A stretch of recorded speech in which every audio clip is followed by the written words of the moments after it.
위대한 사람은 자기를 위한 책을 쓰지 않는다 그럽니다. 가장 위대한 예수님은 자기 자신을 위해서 책을 쓰지 않습니다. 주변 사람들이 그 위대한 사람에 대한 책을 씁니다. 예수님 주변에 있던 사람들이 예수님에 대한 책을 씁니다. 그분이 정말 위대한 분이었다고, 그분이 평범한 분이 아니었다고 책을 씁니다. 그 책이 우리에게 전달되어진 복음서입니다. 오늘 엘리야가 자기 후계자를 세웁니다. 자기가 어떤 사람이었는가는 자기 후계자를 보면 보여지게 됩니다. 엘리야가 거기서 떠나 사밧의 아들 엘리사를 찾아갑니다. 사람들이 말합니다. 만남은 행복이라고.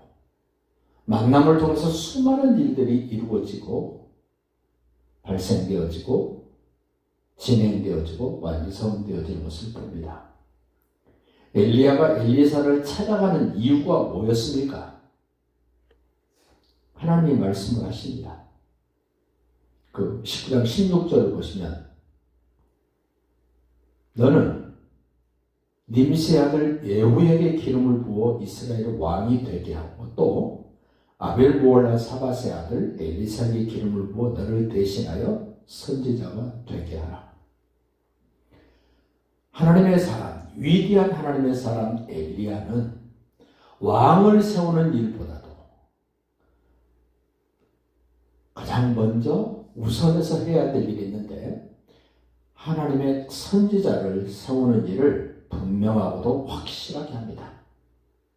우리가 하나님의 일을 먼저 확실하게 한다는 것은 하나님이 말씀하시면 그대로 되어진다는 확신을 가질 때 가능합니다. 너는 가서 엘리사를 세워라.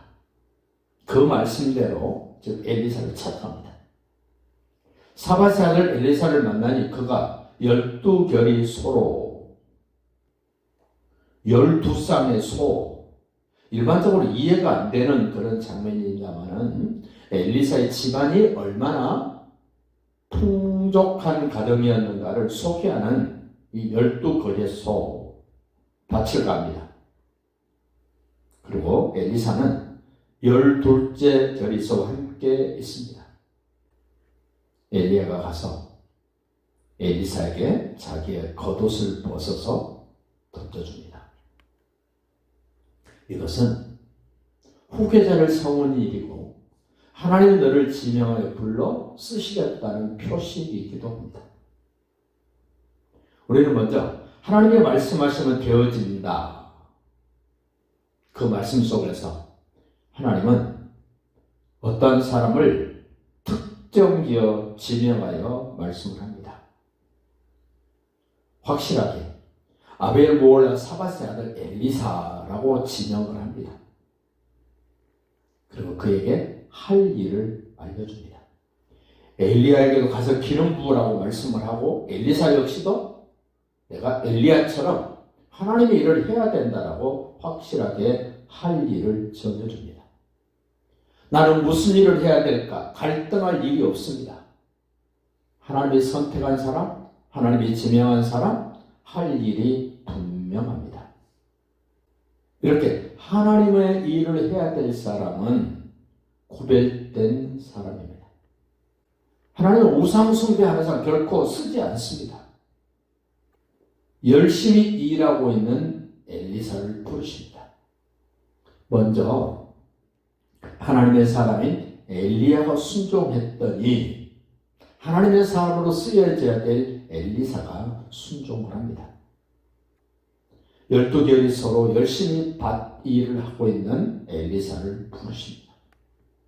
마치 예수님이 제자들을 부르실 때 그냥 앉아서 빈둥빈둥 노는 사람을 부르시지 않고 열심히 갈릴리 바다에서 금을 던지고 있는 베드로, 열심히 금을 깁고 있는 야고보와 요한, 세무서에 앉아서 열심히 일하고 있는 마태, 그런 사람을 부르십니다. 20절 보십시오. 엘리사가 하나님이 지명한 사람, 하나님의 사람이 너를 후계자로 쓰겠다고 겉옷을 던져줬던 그 사람, 엘리사가 소를 버리고 엘리야에게로 달려가서 말을 합니다. 자기가 무슨 일을 해야 될 것인가 확실히 정해졌다는 표식이기도 합니다. 나를 내 부모와 입맞추게 하소서. 그리한 후에 내가 당신을 따르겠습니다.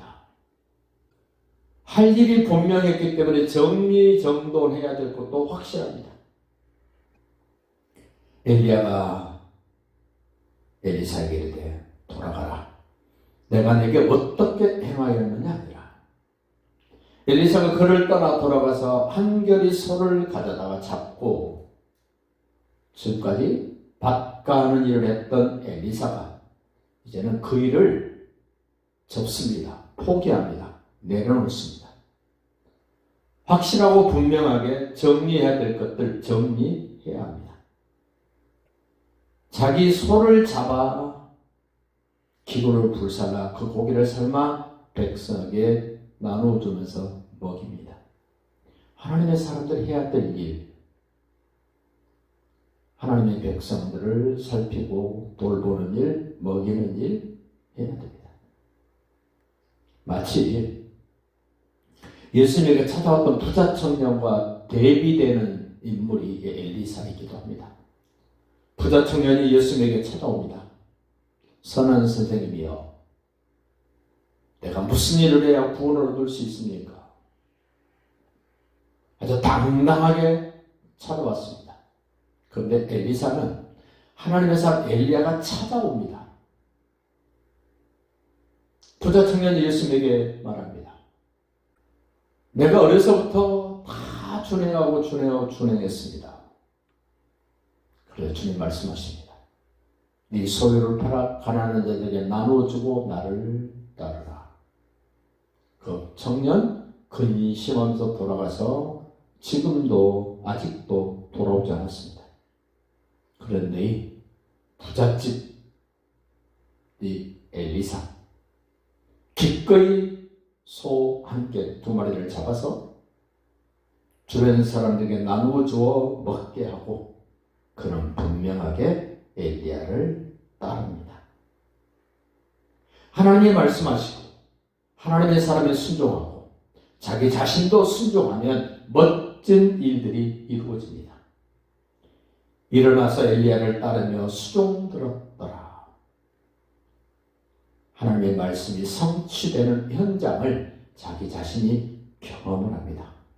말씀이 이루어지는 현장을 경험하면 새로운 힘이 생깁니다. 확신이 생깁니다. 자신감이 생깁니다.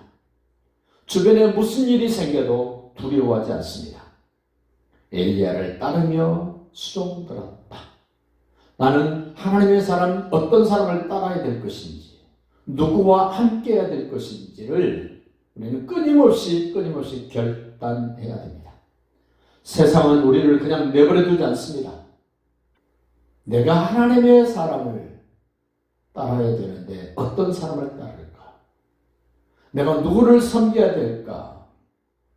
오늘 엘리사는 하나님이 지정해줬고 분명히 만났고 그대로 엘리야를 수종들었던 이 모습이 오늘은 엘리야보다 더 대단한 예수님을 따르고 예수님을 수종들고 예수님이 하신 말씀을 그대로 따르며 준행하며 늘 우리의 삶 속에서 하나님의 말씀이 성취되는 복된 하루하루가 되시기를 예수님의 이름으로 축복합니다.